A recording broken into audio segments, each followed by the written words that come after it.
Have you ever wondered if there's a hidden wisdom, an ancient blueprint for achieving not just financial success, but true abundance and purpose in your life? What if I told you that principles thousands of years old hold the key to unlocking wealth beyond your wildest dreams?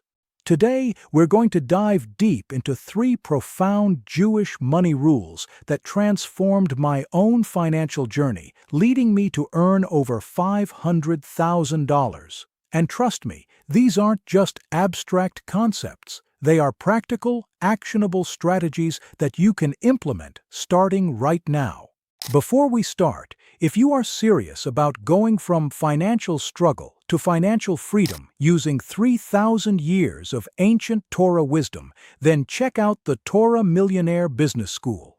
You can find the link in the description, on my channel, or simply scan the QR code in the banner. I am Rabbi David, and for years I've dedicated my life to studying the timeless wisdom of the Torah and the Talmud.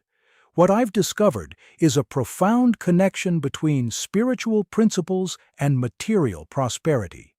This isn't about getting rich quick. It's about building a foundation of lasting wealth, guided by ethical principles and a deep understanding of the universe's flow.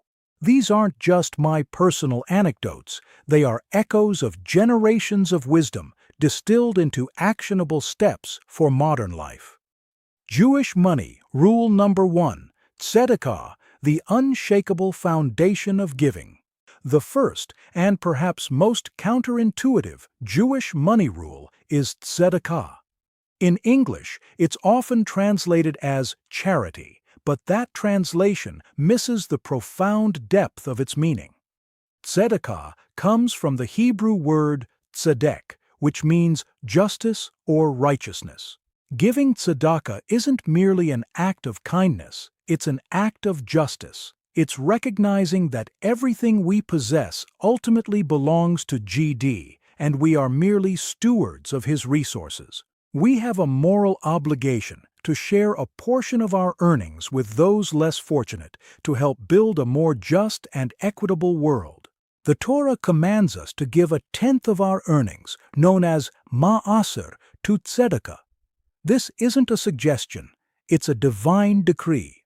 The Talmud, in Tractate Tanit 9a, famously states, Aser bishvil shetitasher. Give 1/10 so that you may become rich. This isn't a magical formula, but a deep spiritual truth. When you give, you open channels of blessing. You demonstrate faith that GD will provide for your needs, and in doing so, you create a vacuum that the universe rushes to fill. It's an investment not just in others, but in your own spiritual and material future. Let me share a story. There was once a man named Rabbi Elazar ben Azariah, a wealthy sage who was known for his immense generosity. His students once asked him, "Rabbi, how is it that you are so wealthy, yet you give so much away?" He replied, "Do you think I am wealthy because I give? No, I give because I am wealthy. But how did I become wealthy? By giving."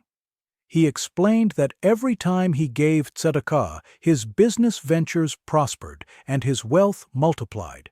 This isn't a guarantee of instant riches, but a testament to the long-term compounding effect of generosity.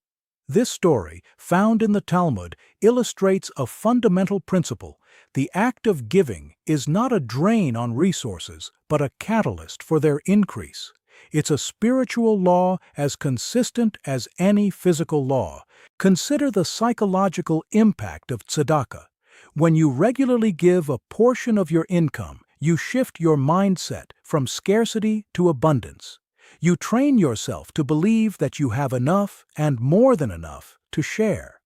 This positive mindset attracts more opportunities and resources into your life. It reduces anxiety about money, knowing that you are fulfilling a higher purpose with your wealth. It fosters a sense of gratitude for what you have, rather than constantly focusing on what you lack. This mental shift is crucial.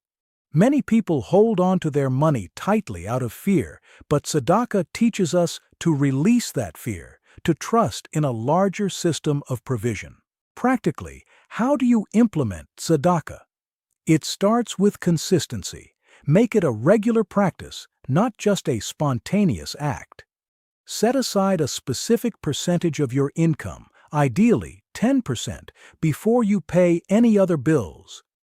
Treat it as a non-negotiable expense, just like rent or utilities. You can give to various causes, supporting the poor, educational institutions, medical research, or community projects. The key is to give with a full heart, with intention, and with the understanding that you are partnering with the divine in perfecting the world. It's not just about the amount, but the spirit in which it's given.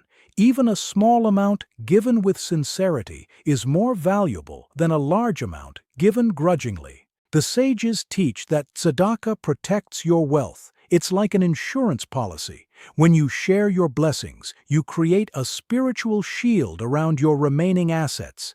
It's a recognition that true security doesn't come from hoarding, but from sharing.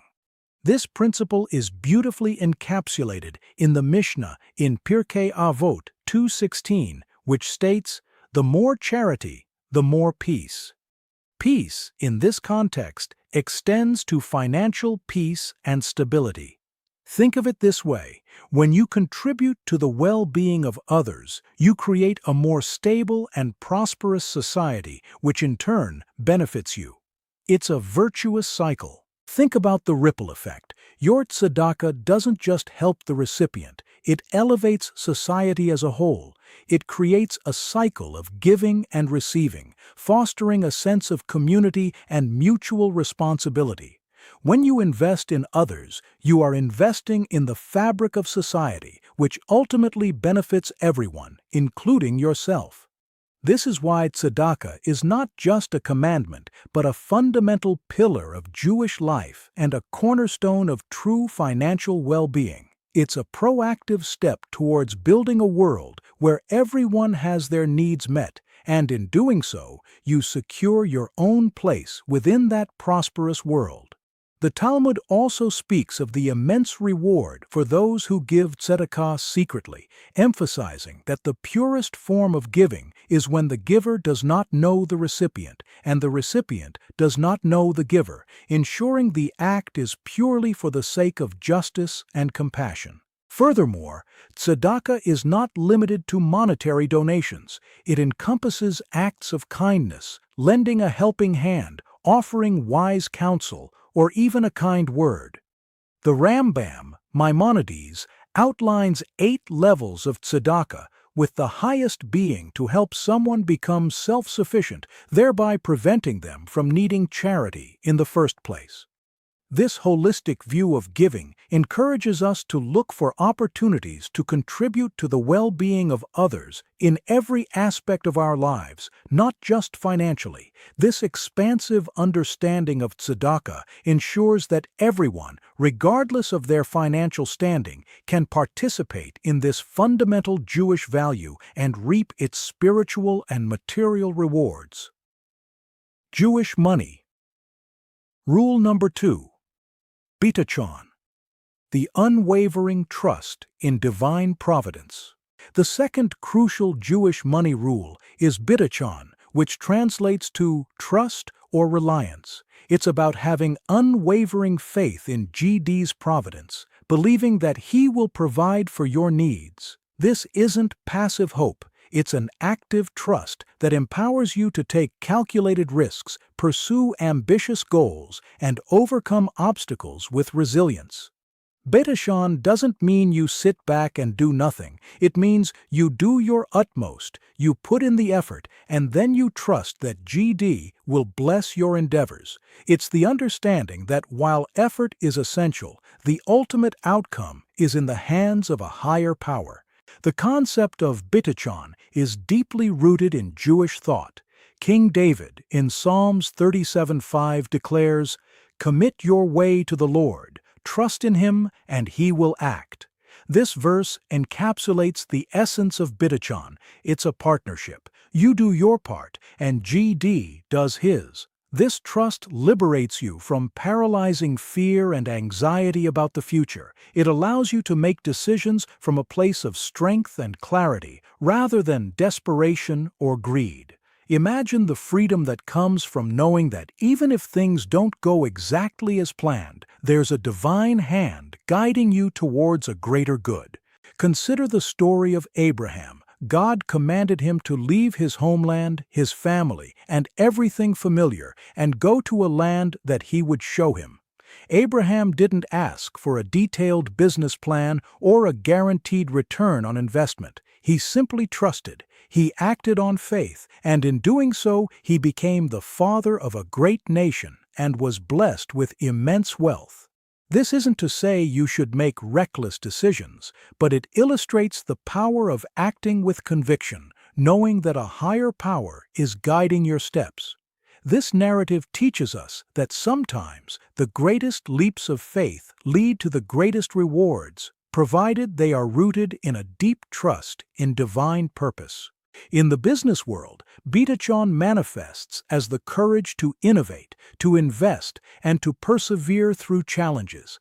Every successful entrepreneur will tell you that there were moments of doubt, moments when they wanted to give up. But those who succeed are often those who push through, driven by an inner conviction that their efforts will ultimately bear fruit. This conviction, from a Jewish perspective, is Bitachon, a deep-seated belief in the ultimate success of righteous endeavors. It's the quiet confidence that allows you to weather economic storms and emerge stronger on the other side.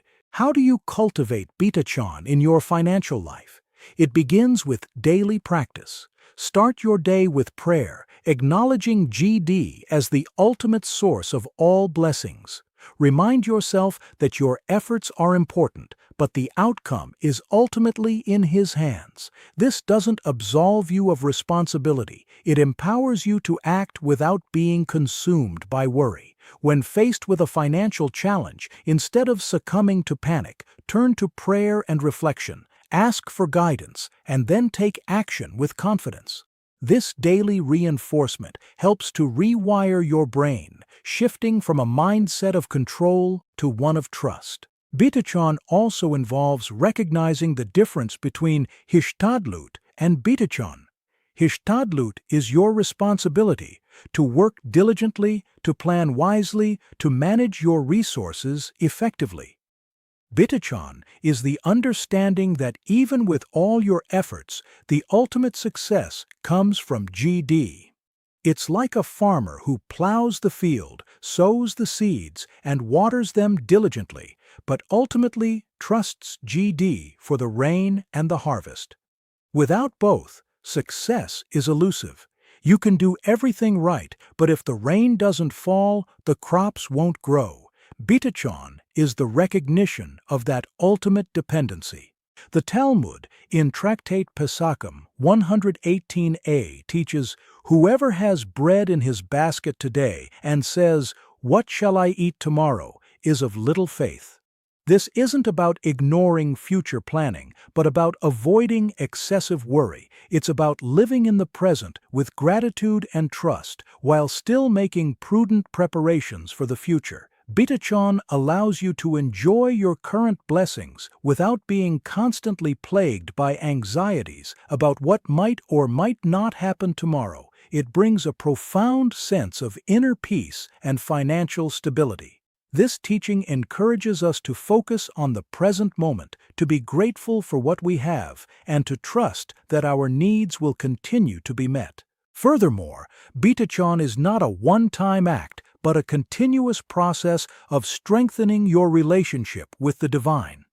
It involves learning to discern between genuine intuition and baseless fear, between calculated risk and reckless abandon. It's about developing a spiritual muscle that allows you to remain calm and focused even when external circumstances are turbulent. The Chovot Halavavot, a classic work on Jewish ethics, dedicates an entire section to the importance of Bitachon emphasizing its role in achieving inner peace and true contentment regardless of one's material possessions. This deep spiritual practice ultimately leads to better decision-making, as you are less swayed by fleeting emotions and more guided by a sense of divine purpose. Think of the story of Nachshon ben Amminadab, who was the first to jump into the Red Sea before it parted. While others hesitated, he demonstrated ultimate bitachon, trusting that GD would make a way. His act of faith was the catalyst for the miracle. In our own lives, while we may not be parting seas, there are moments when we need to take a leap of faith to trust that our efforts, combined with divine providence, will lead to success.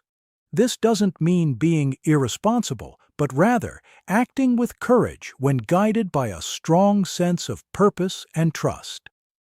Jewish money rule. Number 3.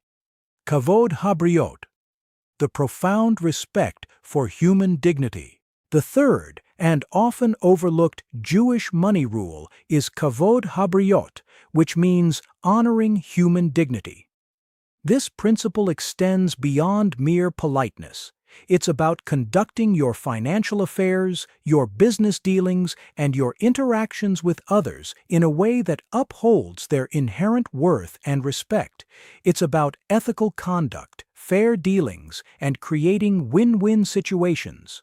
True wealth, from a Jewish perspective, is not accumulated at the expense of others, but through relationships built on integrity and mutual respect. It's the understanding that every person is created in the image of GD and therefore possesses intrinsic value that must be honored. The Torah is replete with commandments that emphasize fair business practices. You shall not have in your bag differing weights, a large and a small. This refers to honest measurements and honest dealings. You shall not oppress a hired servant who is poor and needy. This speaks to fair labor practices and timely payment. These aren't just legal statutes, they are ethical imperatives that underscore the importance of treating every person with dignity, regardless of their social or economic status. When you operate with integrity, you build a reputation of trustworthiness, which is an invaluable asset in any financial endeavor. Your reputation precedes you, and a good name is worth more than great riches, as King Solomon teaches in Proverbs 22:1. Let me tell you about a concept known as Chilul Hashem, the desecration of GD's name. When a Jew acts unethically in business, it not only harms the individual, but also brings discredit to the entire Jewish people and, metaphorically, to GD himself. Conversely, Kiddush Hashem, the sanctification of GD's name, occurs when a Jew acts with exemplary integrity, bringing honor to their faith. This profound awareness motivates many to conduct their financial lives with the highest ethical standards, knowing that their actions have far-reaching implications. It's a constant reminder that our actions reflect not just on ourselves, but on something much larger. In modern business, kavod habriot translates to fair wages, transparent dealings, honest advertising, and respectful customer service. It means valuing your employees, treating your suppliers equitably, and providing genuine value to your customers. When you prioritize human dignity, you create a positive ecosystem around your business. Employees are more loyal and productive, customers are more satisfied and return, and your reputation attracts more opportunities. This isn't just good ethics, it's good business. Companies that prioritize ethical conduct and employee well-being often outperform their competitors in the long run, demonstrating that doing good and doing well are not mutually exclusive. The Talmud, in Tractate Bava Metzia 58b, discusses the prohibition of ona'at devarim, verbal abuse or causing distress through words. This extends to business dealings, warning against misleading statements, false promises, or any form of communication that diminishes another person. It teaches us to be mindful not only of our actions, but also of our words, ensuring that all our interactions are imbued with respect and kindness. This creates an environment of trust, which is essential for long-term financial success. A business built on trust is far more resilient than one built on deception. How do you integrate kavod habriot into your financial life? Start by examining your business practices. Are you paying fair wages? Are your contracts clear and equitable? Are you honest in your marketing? Do you treat every customer and employee with the same respect you would want for yourself? It's about cultivating a mindset where profit is not the sole driver, but rather a byproduct of ethical conduct and value creation. It's about building a legacy, not just a bank account. This means asking yourself, am I creating value for others, or am I simply extracting it? The former leads to sustainable success, the latter to fleeting gains. This principle also applies to how you manage your personal finances. Are you honest in your taxes? Are you fulfilling your financial obligations? Are you a person of your word? When you live with integrity in all aspects of your financial life, you build self-respect and attract positive energy. It creates a sense of inner peace, knowing that your wealth is earned honestly and used responsibly. This is the path to true, sustainable prosperity, where your financial success is aligned with your deepest values. It's about living a life of congruence, where your actions match your beliefs. Furthermore, kavod habriot extends to environmental responsibility and social impact. In today's interconnected world, a business's impact on the environment and society is increasingly scrutinized. From a Jewish perspective, we are commanded to be stewards of the earth, to protect GD's creation. This means considering the ecological footprint of our businesses and striving for sustainable practices. It also means using our financial success to uplift communities and address societal challenges. This broader understanding of human dignity encompasses the dignity of all creation and the well-being of future generations. It's about building a business that not only generates profit but also contributes positively to the world.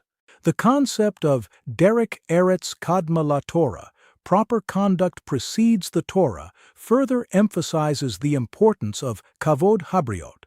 It suggests that ethical behavior and respect for others are foundational, even preceding religious law. Without these fundamental human values, the observance of religious commandments loses its meaning. This highlights that our interactions with fellow human beings are not secondary to our spiritual lives, but an integral part of them. Therefore, conducting our financial lives with the utmost respect for human dignity is not just a good idea, it's a spiritual imperative that paves the way for all other blessings. These three Jewish money rules, tzedakah, bitachon, and kavod habriot, are not isolated concepts. They are interconnected threads in a rich tapestry of wisdom that guides us towards a life of abundance, purpose, and spiritual fulfillment. They teach us that true wealth is not just about how much you accumulate, but how you acquire it, how you use it, and how you share it. By integrating these timeless principles into your financial life, you can transform your relationship with money, unlock new opportunities, and build a legacy that extends far beyond your own lifetime. Remember, financial success is not merely a matter of luck or circumstance. It is often the result of consistent effort, wise decisions, and adherence to principles that transcend fleeting trends. The wisdom of the Torah and the Talmud offers a profound framework for navigating the complexities of the modern financial world, providing clarity, purpose, and a path to genuine prosperity. Embrace these rules, live by them, and watch as your financial landscape transforms in ways you never imagined. I encourage you to reflect on these principles. How can you incorporate more tzedakah into your life? How can you strengthen your bitachon, your trust in divine providence, even amidst uncertainty? And how can you elevate your kavod habriot, ensuring that all your financial dealings are imbued with dignity and respect for every human being? The journey to financial abundance, guided by these ancient truths, is a journey of personal growth, spiritual awakening, and profound impact. Thank you for joining me on this exploration of timeless wisdom. May your path be blessed with prosperity, peace, and purpose. Shalom.